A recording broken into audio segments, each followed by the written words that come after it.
आज हो रही थी मेरी वापस नोएडा को जाने की तैयारी। मन तो नहीं करता घर से जाने का, पर क्या करें, जाना तो पड़ता ही है।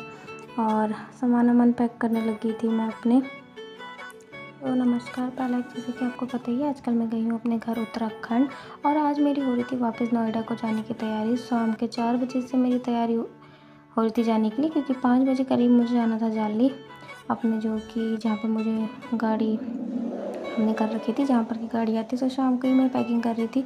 सुबह से तो मैं सोई हुई थी, मन तो नहीं था मेरा जाने का, पर क्या करूँ, जाना तो पड़ता ही है।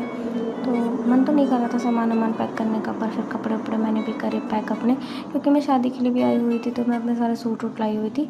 कुछ कपड़े तो मैंने धो लिए थे, मतलब कुछ मेरी चाची लोगों ने मेरे कपड़े धो के रखे हुए थे, बट कुछ कपड़े मैं ऐसे ही लेके जा रही थी। शादी के कपड़े तो मैंने नहीं धोए थे। और इस शॉल में सोच रही थी कि रास्ते समय पहनते हुए जाऊँ। और ये हो रहा था सुबह शाम का व्यू। बड़ी मम्मी, मैं बैठी हुई थी बाहर से अपनी बड़ी मम्मी लोग के साथ। बाहर में बहुत अच्छा लग रहा था। और फिर मेरी भी तैयारी हो गई थी, मैं भी हो गई थी तैयार। और ये था मेरा बैग, और एक बैग में फिर मैं ऊपर रोड में चली गई थी। तो फिर मेरे चाचा का लड़का मुझे गया छोड़ने के लिए। बहुत बुरा लग रहा था, घर की तरफ देख देख के बार बार अजीब सा मन कर रहा था कि वापस चले जाऊँ, पर नहीं, तो जॉब में भी जाना ही होता है। और फिर मैं चाचा के लड़के के साथ जा रही थी। करण आया था मुझे छोड़ने के लिए, और जो कि मेरे को बाइक से छोड़ा था। और हमारे वहाँ की कच्ची रोड है, तो बहुत ख़राब रोड होती है हमारे उधर की, बहुत ख़राब रोड हो रही थी।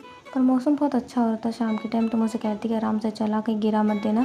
पीछे इतनी कच्ची रोड थी, यहाँ पर तो फिर भी बहुत अच्छी रोड हो रखी थी, पर पीछे बहुत ज़्यादा गड्ढे हो रखे थे।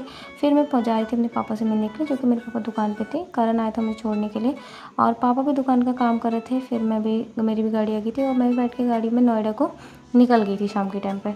शाम हो रही थी, हल्की हल्की बारिश होना शुरू हो गई थी। देख रही थी पीछे को, तो बुरा भी लग रहा था बहुत। बस आज के लिए इतना ही। चलो मिलते हैं नोएडा पहुँच के। Bye bye, thank you.